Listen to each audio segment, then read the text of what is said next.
Hi, my name is Michelle1.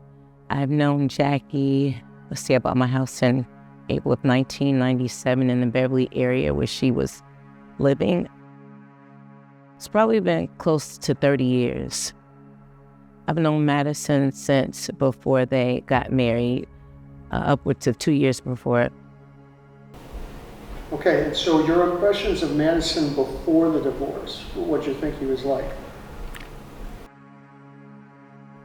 I've known Madison for about 11 years. Here to be his representative, and the person I knew upwards up until about 18 months ago was well-meaning, nurturing, honest, a Christian, just a forward thinker, just very sort of competitive, but at least at that time it was in a healthy way.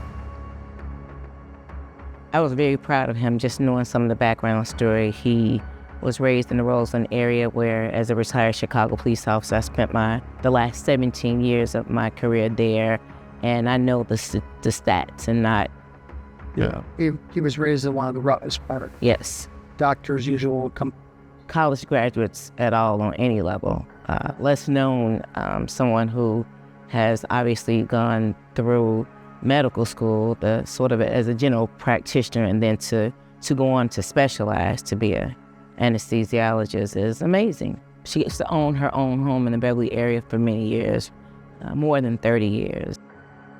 I remember one of the conversations being to let that property go.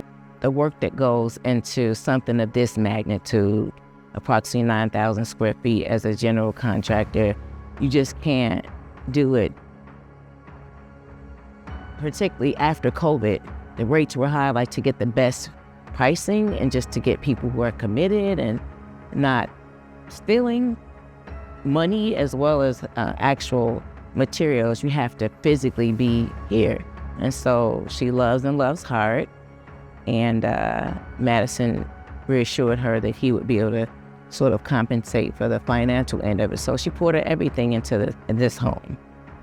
The people watching, what do you want them to understand? What do you want them to take away from it?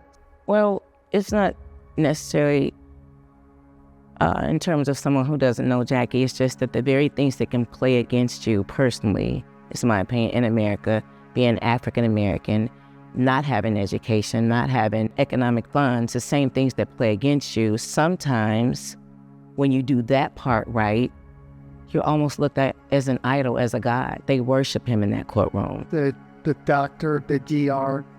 Absolutely. I'm Dr. Colbert.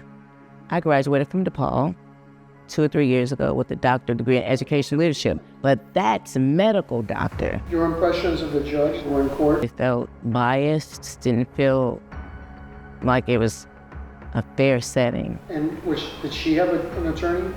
Yes. What did you think of her attorney? Is the attorney making good arguments? She also seemed to know her place and know not to push too hard. It felt like the tables were already set.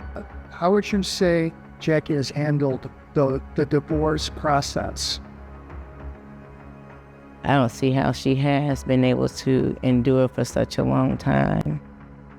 I think that those tactics that they use in court are very calculated, and the average person wouldn't be able to maintain because of her faith and her a small friendship base. She stays afloat, stays hopeful.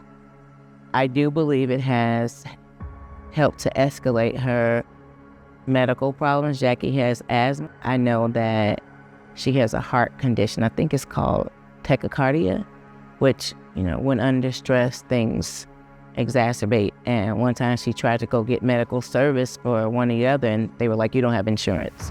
That's something that you only have the moral, she is still legally married to Madison. You only apply for the insurance once a year. It's not the hardest thing to do. And it had been applied for. So it wasn't that he forgot about them. He forgot about her.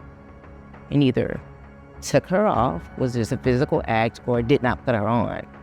It's not an option when you're still legally married. But when you trust someone and you trust them to handle the accounts and the extra business accounts, then you just don't see it coming. He blindsided her. It's as if he snatched the rug from under her feet.